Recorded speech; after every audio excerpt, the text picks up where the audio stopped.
আসসালামু আলাইকুম, কেমন আছেন সবাই? আজকে একটি নতুন বস্তু নিয়ে ভিডিও বানাবো। এই যে আমার পিছনে একটি বস্তু দেখতে পাচ্ছেন, জিনিস একখান। তো এই জিনিসটা নিয়ে আজকে ভিডিও বানাবো। এর কিছু ভালো মন্দ দিক আপনাদের সামনে তুলে ধরবো। বর্তমানে এই গাড়িটা আমি চালাই। এটার নাম হচ্ছে সুজুকি জিএসএক্স 125।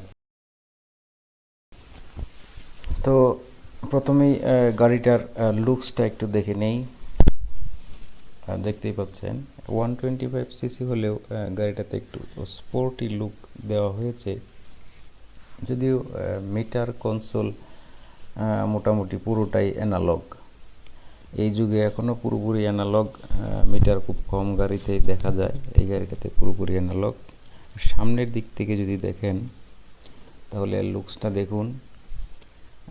প্রথমেই যেটা চোখে পড়বে সেটা হচ্ছে ভিন্নধর্মী একটি হেডলাইট, যেটা আমাদের দেশের বেশিরভাগ লোকেরই পছন্দ না।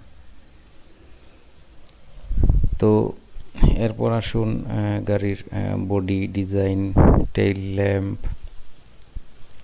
গাড়িটিতে আমি ইঞ্জিনের ব্যাপারে এত ডিটেলস বলবো না, শুধু এটা 125 সিসি ইঞ্জিন, এতটুকু জেনে রাখুন। এর সামনে ব্যবহার করা হয়েছে একটি 2.75 এবং 18 সাইজের রিমের একটি টায়ার, যেটি মোটামুটি চিকনই বলা চলে।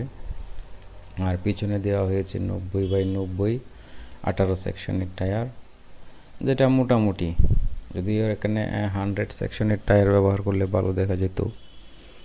তো আমি যে জিনিসটা বলবো সেটা হচ্ছে এটার পারফরমেন্স।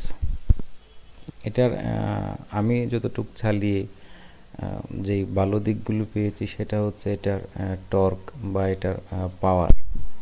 আপনি যদি একজন বসেন বা দুইজন বসেন, আপনি যদি পিক আপ টান দেন, কখনো এটা আপনাকে হতাশ করবে না। আপনি 70-80 কিলো গতিতেও যদি কাউকে ওভারটেক করতে চান, ইনশাল্লাহ সে ভালো রেসপন্স করবে। অর্থাৎ এটার থ্রোটল রেসপন্স খুব ভালো।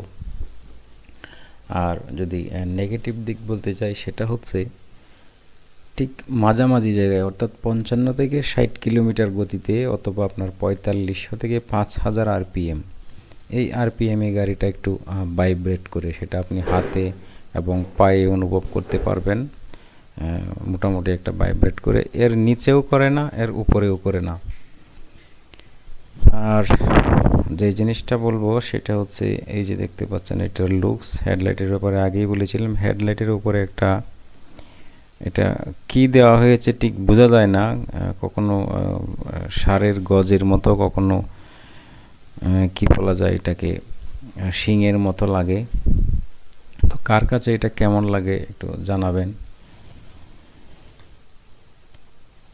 এরপর আসা যাক এটার সিটিং পজিশন। গাড়িটার সিটিং পজিশন খুবই ভালো, আপনি খুব আরামদায়কভাবে বসতে পারবেন এবং হ্যান্ডেল আপনি খুব কাছাকাছি পাবেন। গাড়িটিতে 3 পার্টের হ্যান্ডেল বার ইউজ করা হয়েছে। সেই সাথে এটার ইঞ্জিনের কালার কিন্তু সাদা। এই সাদা কালার ইঞ্জিনগুলোর একটা সুবিধা হচ্ছে যে এই ইঞ্জিনগুলো অনেক দিন খুব সুন্দর থাকে। কালো কালারের ইঞ্জিনগুলো যেমন খুব তাড়াতাড়ি পুরাতন লাগে, এগুলো কিন্তু এরকম লাগে না। আপনি 8 বছর 10 বছর পরেও দেখবেন এই ইঞ্জিনগুলো খুব ভালো দেখা যায়। তো সুজুকির এই 125 মডেলটি দেশে খুব বেশি জনপ্রিয়তা পায়নি। এর অন্যতম প্রধান কারণ হতে পারে এটার হেডলাইট, আর দ্বিতীয় কারণ হতে পারে এটার যেই আপনার ভাইব্রেশনের কথা বললাম সেটা, তৃতীয় কারণ হচ্ছে এটার টায়ার সাইজ, আর একটু মোটা টায়ার দিলে ভালো হতো। আরেকটি কারণ হচ্ছে এটার যেই মিটার কনসোল পুরোপুরি অ্যানালগ এবং মোটামুটি কম দামি বলা চলে।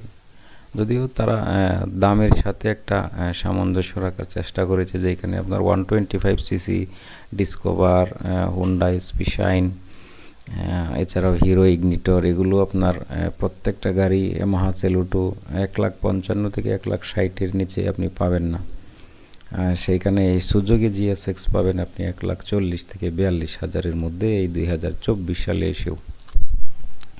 তো সেই জন্য দাম কমাতে গিয়ে অনেকগুলো জিনিসই তারা দিয়েছে যেগুলো আপনার পছন্দ হবে না। আর ভালো লাগার কারণটা হচ্ছে আপনার সিটিং পজিশন খুব ভালো, বিল্ড কোয়ালিটি মোটামুটি আপনার 3 পার্টের একটি হ্যান্ডেল বার রয়েছে, আরামদায়ক এবং একটা স্পোর্টি লুক আছে।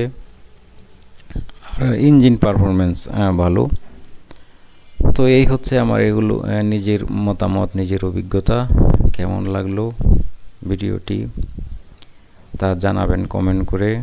সকলে ভালো থাকুন, সুস্থ থাকুন। আসসালামু আলাইকুম।